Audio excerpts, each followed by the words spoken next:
अथ श्रीरुद्रद्वादशनामस्तोत्रम्।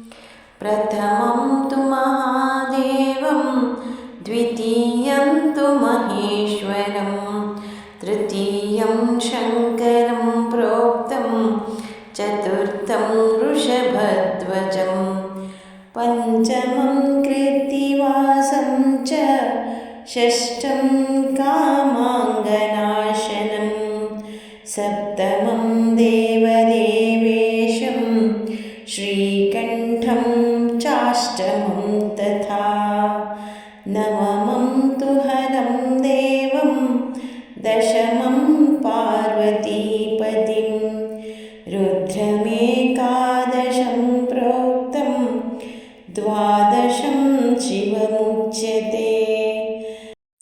एतद्वादशनामानि त्रिसन्ध्यं यः पठेन्नरः, गोघ्नश्चैव कृतघ्नश्च, भ्रूणः गुरुतल्पगः, स्त्रीबालघातकश्चैव, सुरापो वृषलीपतिः, सर्वं नाशयते पापं, शिवलोकं स गच्छति।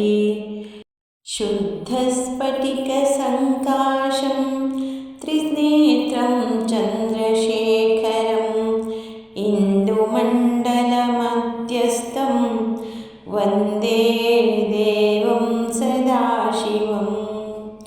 शुद्धस्फटिकसङ्काशं त्रिनेत्रं चन्द्रशेखरं, इन्दुमण्डलमध्यस्थं, वन्दे देवं सदाशिवं।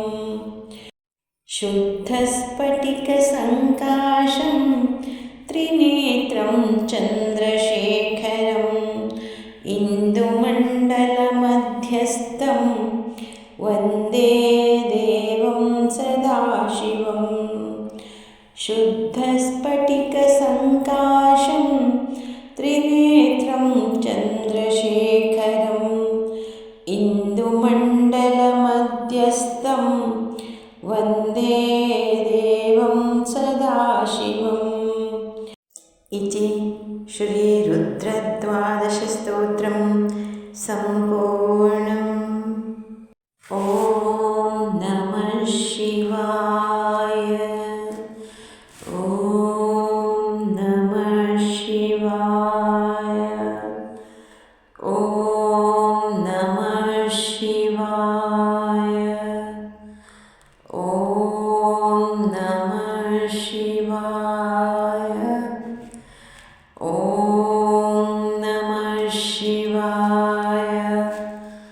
ॐ नमः शिवाय। ॐ नमः शिवाय। ॐ नमः शिवाय। ॐ नमः शिवाय। ॐ नमः शिवाय। ॐ नमः शिवाय। ॐ नमः शिवाय। ॐ तत्सत्। सर्वे जनाः सुखिनो भवन्तु।